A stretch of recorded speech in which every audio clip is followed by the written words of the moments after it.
Prêt pour l'impact, c'est la question que je pose chaque jour à une personnalité qui compte dans notre économie. Je reçois aujourd'hui Yves Contasso, bonjour. Bonjour. Bienvenue, vous êtes le président de Grand Paris Climat. C'est une association, Grand Paris Climat, avec quelle mission, quels objectifs ?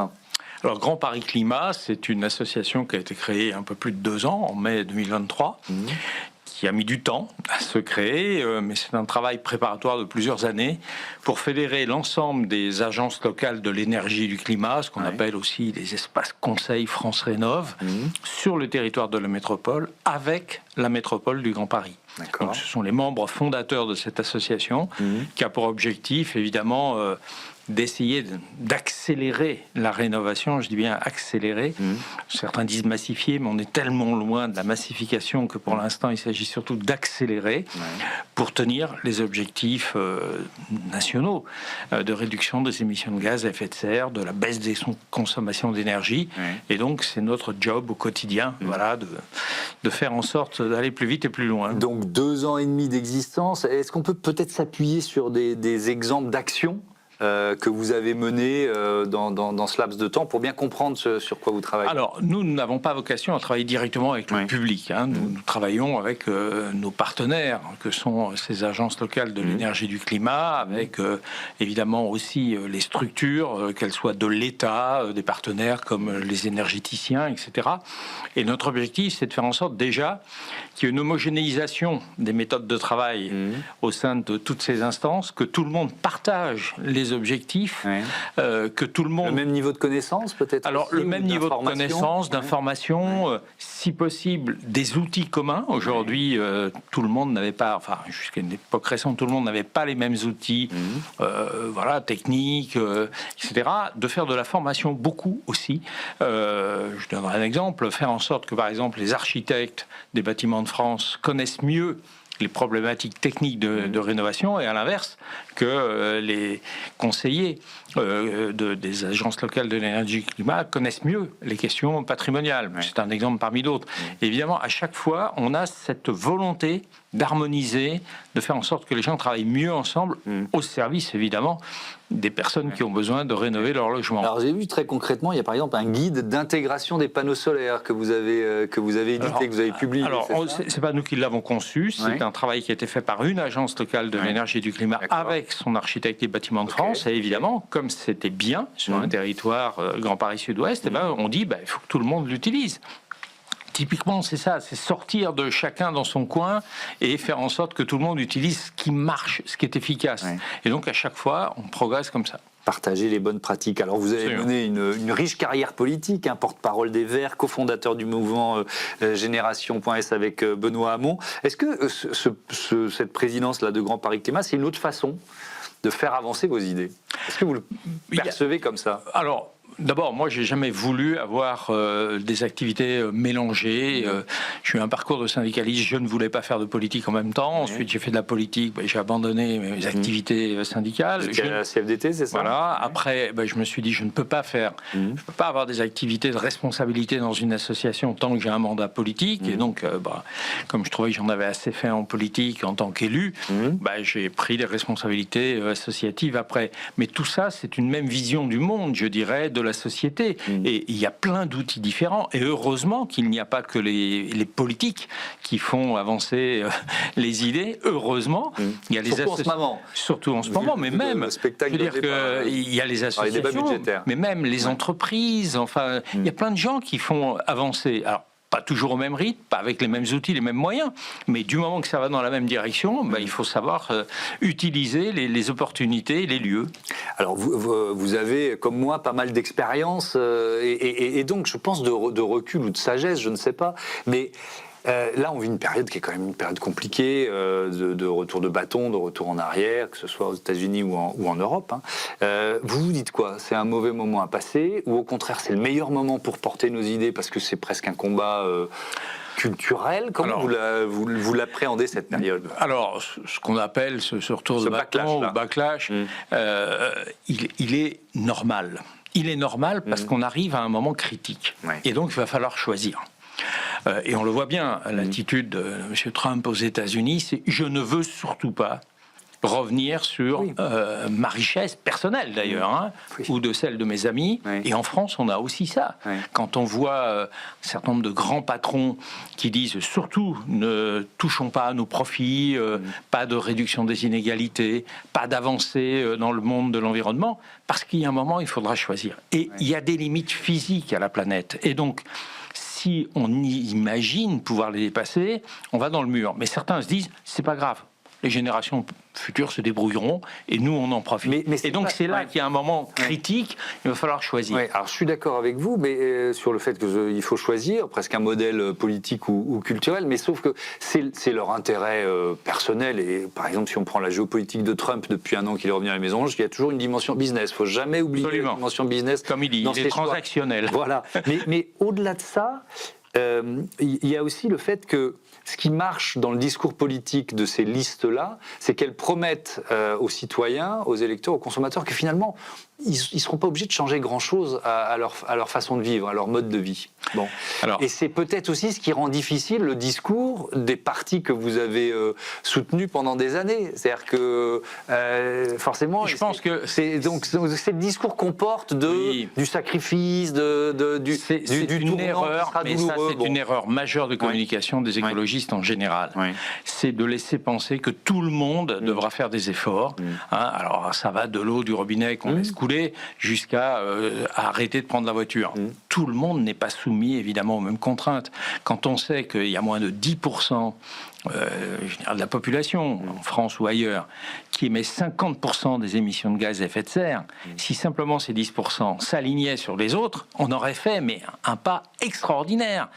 Mais on a une difficulté majeure à faire comprendre qu'il doit y avoir une justice environnementale avec une justice sociale.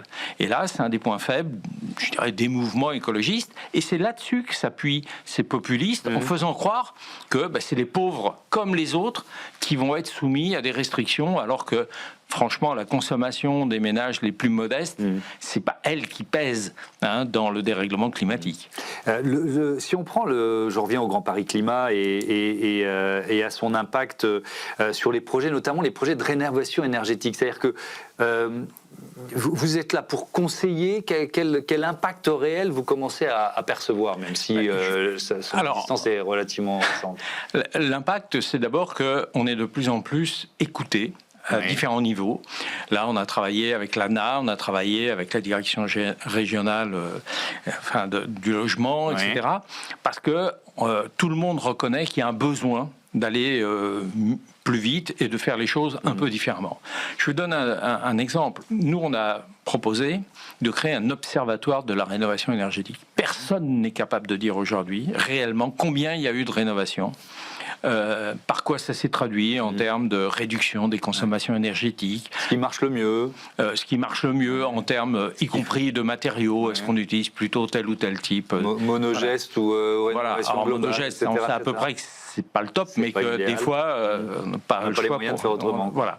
Et donc là, on a proposé cet observatoire. Tout le monde est enthousiaste à l'idée de faire ça, et donc on avance très vite. Je pense qu'en 2026, on aura les premiers éléments de réalisation, et que ça va permettre, de valider l'intérêt de faire de la rénovation. Parce que certains en doutent encore aujourd'hui, en disant, mais puisqu'on va se réchauffer, il n'y aura peut-être plus besoin de faire du confort d'hiver, parce que de toute façon, on aura moins froid l'hiver. Ce n'est pas vrai du tout. Oui, puis on sait que le confort d'été, c'est une vraie question. Par ailleurs, il y a le confort d'été, qu'on mesure mal, etc. Donc, c'est là-dessus que nous, on veut travailler, en faisant un effet de levier, je dirais, avec tous ceux qui, à un niveau supérieur, ont des responsabilités dans les politiques publiques. Et en même temps, accompagner les gens du terrain pour qu'ils puissent mieux communiquer sur ces questions-là. Et ça les aidera aussi dans les conseils qu'ils pourront prodiguer. On dit, ça marche mieux, faites plutôt comme ci ou comme ça. Voilà.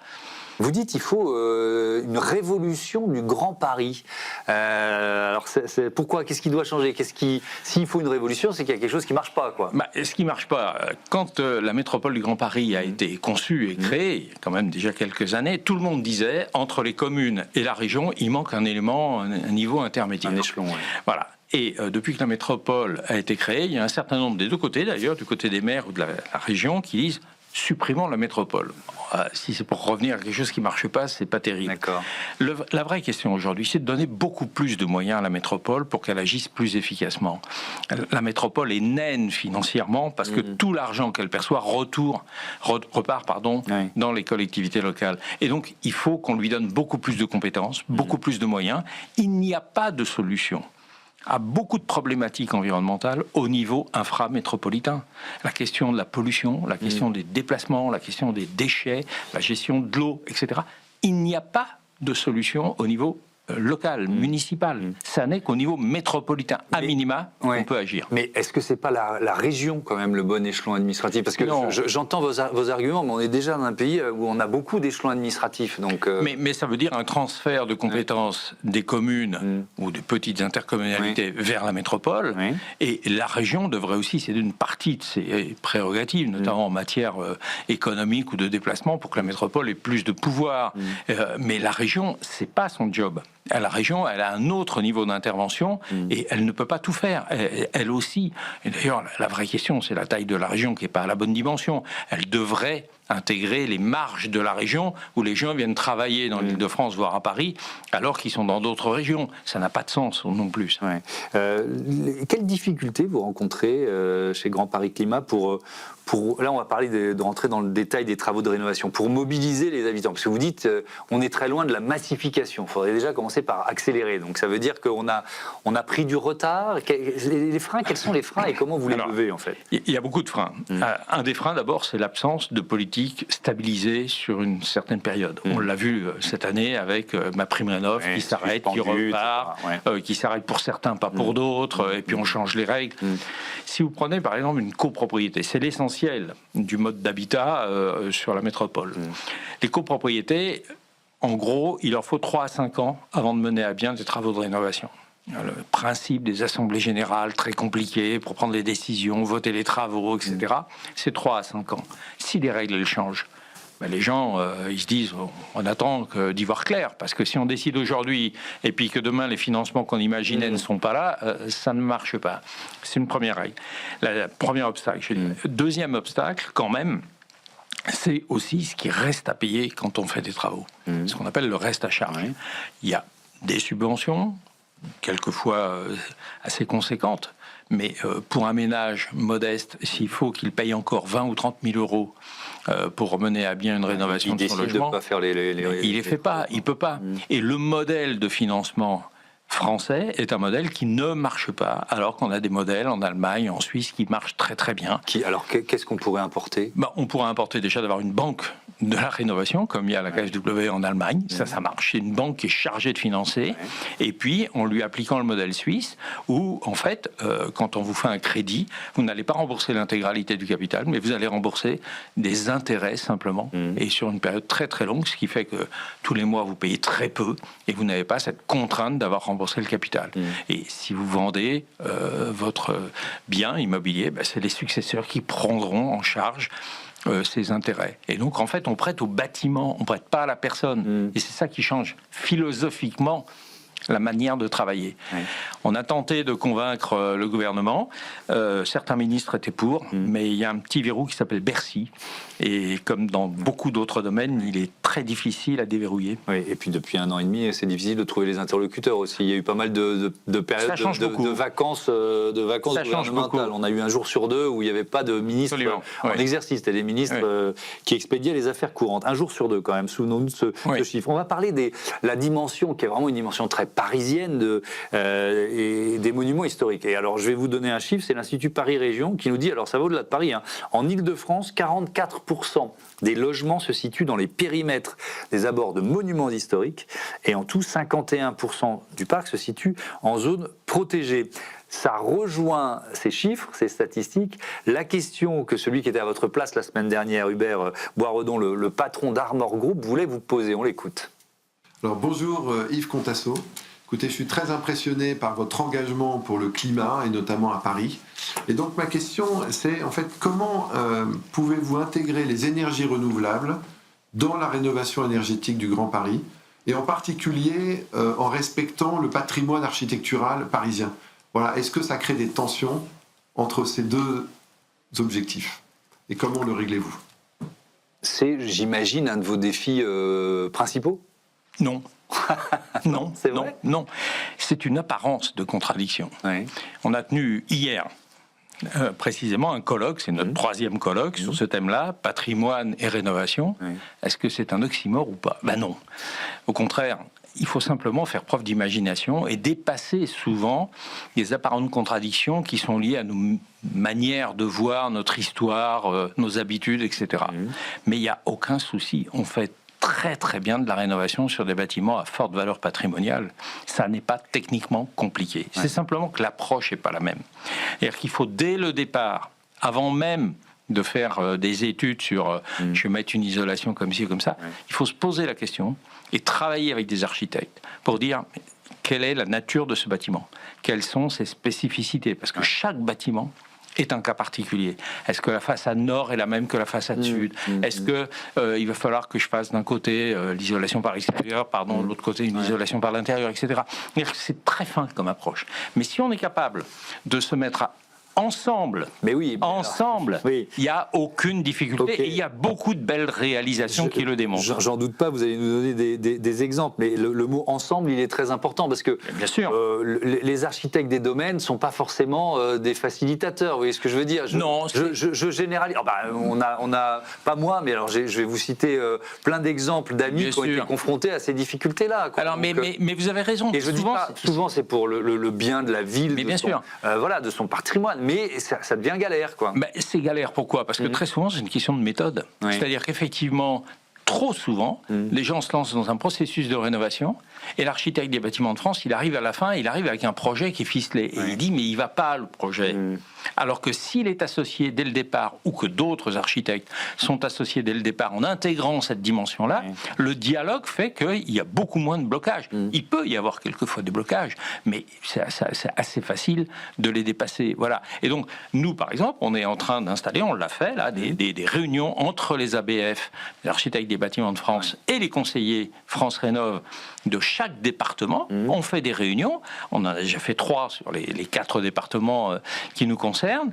Et on fait bientôt, la semaine prochaine, encore un colloque là-dessus avec les professionnels pour justement voir ensemble comment ils peuvent améliorer ça. Et il n'y a pas de difficulté. Alors, sur les renouvelables, l'agence parisienne d'urbanisme a montré, l'atelier parisien d'urbanisme a montré qu'il y avait des toits plats à Paris sur lesquels on pouvait mettre des panneaux solaires sans aucune difficulté. Vous allez y venir aux panneaux solaires. Mais c'est pas plus compliqué qu'autre chose. Là encore, allez, on va pas mettre des panneaux solaires sur les toits en zinc de Paris. Mais non, ça, signature bien sûr, non, mais il n'y a pas besoin. Là, sur les toits en zinc, on sait ce qu'il faut faire. Ça apporte un nom barbare, Starking. C'est en gros, il faut surélever le toit de 50 cm pour pouvoir l'isoler sans faire baisser la hauteur sous plafond du dernier étage. Ça coûte cher. Eh oui. Le vrai problème, c'est qu'aujourd'hui, le statut des copropriétés fait que les copropriétaires qui habitent dans les étages inférieurs, ils disent mais pourquoi on paierait pour le dernier étage? Et donc il faut qu'on arrive à changer ça aussi et qu'il y ait des modes de financement spécifiques. Alors les chiffres varient, c'est entre 60 et 90 000 logements à Paris qui peuvent devenir inhabitables avec le réchauffement climatique, parce qu'en été, on pourra avoir 45, voire 50 degrés dans les logements. Donc c'est physiquement inhabitable. Donc si on ne prend pas ça en charge, eh bien, on aurait des difficultés. Oui, mais alors ça revient au modèle suisse dont vous parliez tout à l'heure. C'est-à-dire que la valorisation du bâtiment va en souffrir, mais peut-être à moyen terme. Donc, c'est plus que la valorisation. Et tous les propriétaires doivent se sentir concernés. Vous voyez ce que je veux dire? Aujourd'hui, alors certains prétendent qu'à chaque changement de classe d'étiquette du DPE, on gagne 9% de la valeur du patrimoine. Donc, c'est quand même pas rien. Et c'est vrai qu'aujourd'hui, quand les gens... on ne peut pas l'intégrer, pardon de vous interrompre, mais on n'arrive pas encore, j'ai l'impression, à l'intégrer au modèle économique, puisqu'on est encore dans un modèle économique subventionné. C'est ce que vous nous décrivez. Alors, il est en partie subventionné, mais encore une fois, ça n'est qu'une partie, et le reste à charge est très important, ce qui bloque. C'est une des principales objections, d'ailleurs, le reste à charge. Et donc, on a plus de 50% des gens qui ne peuvent pas avoir accès au crédit, plein de paramètres, et donc qui ne peuvent pas faire de la rénovation. Donc, le modèle ne fonctionne pas. Moi, j'ai eu l'occasion d'en parler à niveau élevé de l'État, et ils disent, c'est la libre concurrence, on n'a pas, nous, à s'en mêler. Mais la libre concurrence montre que ça ne marche pas. Et donc, il faut qu'on change le modèle, encore une fois, de financement. Mais est-ce que c'est pas les banques plutôt que l'État qu'il faut convaincre? Parce que c'est elles qui vont prêter ou pas, quoi. Mais bien sûr, mais les banques, alors je ne suis pas rentré dans la mécanique, mais c'est très très compliqué pour elles, parce qu'aujourd'hui, si elles vous prêtent de l'argent à vous, personne physique, elles ne se refinancent pas auprès de la Banque de France, et donc elles ne gagnent pas d'argent, alors que si elles prêtent une entreprise, elles gagnent de l'argent. Et donc le modèle ne va pas là non plus. C'est pour ça qu'en Allemagne, il y a une banque dédiée, et en France, ça devrait être une filiale de la Caisse des dépôts et consignations, la Banque des territoires, qui devrait faire ça.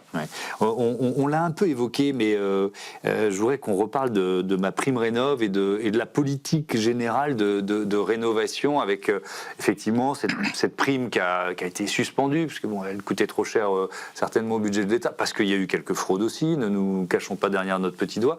Les certificats d'économie d'énergie qui vont prendre de plus en plus de place parce que ça coûtera moins cher à l'État. Tout ça mis bout à bout, on est quoi? On est dans un phénomène d'assèchement, là, aujourd'hui? Alors c'est peut-être conjoncturel, mais c'est réel. Ça fait partie du backlash dont vous parliez tout à l'heure. L'environnement, ça commence à bien faire, on connaît la formule. Bon, et donc, c'est la formule de Nicolas Sarkozy. Voilà, et donc il y a tout un lobby, il faut bien le dire, qui a envie qu'on réduise tout ce qui est financement lié à la transition écologique au sens large. Donc ça touche la rénovation des bâtiments, l'agriculture, les déplacements, etc. Et donc, il y a cette pression pour donner moins d'argent. Ce qui veut dire qu'il faut faire des choix, dans ces cas-là, pour les organismes qui financent. Et on voit bien que l'ANA est obligée de dire, est-ce que je finance que de la rénovation globale? C'était un peu la stratégie. Est-ce que je reviens et je permets ce qu'on appelle les monogestes, juste changer les fenêtres, etc. Là encore, il faudrait qu'on ait un travail plus fin. Je vais prendre l'exemple parisien des bâtiments haussmanniens. Les façades, il y a quasiment pas besoin d'y toucher. Mais dans une rénovation globale, on va vous dire, ah mais vous n'avez pas isolé les murs? Alors que ça ne sert pas à grand-chose. Le gain sera très faible. Par contre, vérifier que les fenêtres sont de bonne qualité, vérifier que le toit est isolé, voire éventuellement les caves, les façades arrière sur cour, qui ne sont pas du tout avec la même architecture et même valeur patrimoniale. Là, on peut faire de l'isolation. Et voilà, donc si on travaille plus finement, on va s'apercevoir que ce n'est pas une rénovation globale classique, je dirais. Il faut qu'on arrive à sortir d'un modèle standard. Chaque cas est un peu particulier. Mais ça veut dire quoi? Ça veut dire que les règlements, ou la loi même, sont plus adaptés? Il faut les changer? Oui, il faut sortir d'un système normatif un peu standardisé, qui imagine un peu trop que tous les bâtiments construits à telle époque sont identiques, alors que ce n'est pas le cas. Si vous êtes à l'ombre d'un autre bâtiment, évidemment, c'est pas la même chose que si vous êtes plein sud, etc. Et donc, il faut qu'on arrive à dire, oui, il y a des objectifs, mais il faut qu'on soit plus souple sur la manière d'interpréter les normes. Ce qui compte, c'est les objectifs qu'on veut atteindre, et c'est pas forcément les moyens qu'on vous impose pour y arriver. Pour travailler avec les acteurs privés du bâtiment, des banques, évidemment, les entreprises, les bureaux d'études, vous avez besoin de données et est-ce que vous les avez?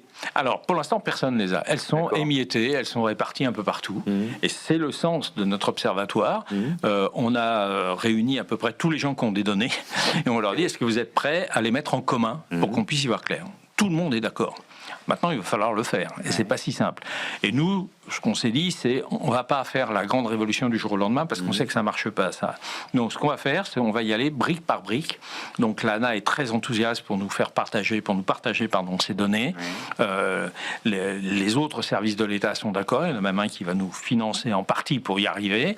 On a les énergéticiens qui sont prêts à nous donner leurs données. On a évidemment tout ce qui concerne les structures de bâtiments, le CSTB, etc., qui sont prêts à avancer. Donc, on va le faire. Et de manière à ce que tout le monde puisse partager ces données et vérifier ce que ça donne quand on fait de la rénovation. On a souvent un projet de faire moins 50% de consommation. Est-ce qu'on y arrive? Ou est-ce qu'on est à moins 25? Ou est-ce qu'on va au-delà? Pourquoi c'est important? Parce que derrière, ça permet de prendre les bonnes décisions, ça permet de les financer. D'abord, c'est une évaluation du financement des politiques publiques et c'est pas nul. On est preneur. Voilà. Et deuxièmement, ça permet de piloter les politiques publiques en disant ça marche, donc on en fait plus, ça marche pas, on réoriente, voire on abandonne. Est-ce que vous avez ce que vous mettez en place là, à la dimension du Grand Paris, soit ça pourrait être dupliqué ailleurs, ou est-ce qu'à l'inverse, vous regardez ce qui se fait dans d'autres grandes capitales pour vous en inspirer? Vous avez parlé de la Suisse, bien sûr. de pays, mais à la fois on regarde ce qui se fait ailleurs et tout ce qui va bien, il n'y a pas de raison de ne pas s'en inspirer. Et alors, qu'est-ce que nous on fait bien qui peut inspirer les autres? à ce qu'on fait bien. Par exemple, ce travail avec les architectes des bâtiments de France, on est les seuls à le faire en France pour l'instant.